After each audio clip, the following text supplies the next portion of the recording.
Kabisote, kabisote, kabisote. Bumili ako ng malaking bangos, 1 kilo, 1 piraso. Halagang 250 kasama na yung pa-boneless. Tapos pinahati ko sa 14 na piraso. 2 putahe kasi yung gagawin ko dyan, kabisote. Minarinate ko muna siya sa kalamansi, asin at paminta.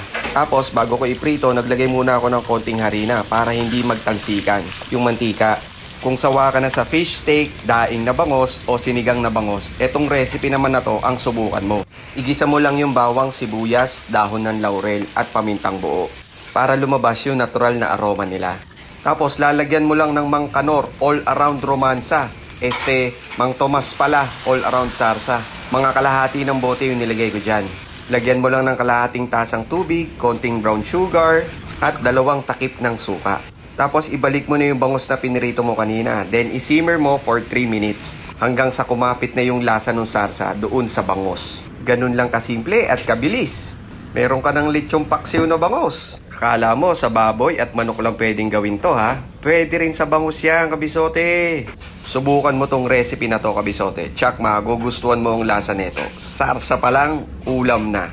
Promise, ang sarap nito, kabisote. Ang problema ko lang, inunahan na ako ni Mrs. at ni Bunso doon sa tiyan ng bangos. Ayun lang. O siya, ano pang hinihintay mo, kabisote? Tara, kakain na!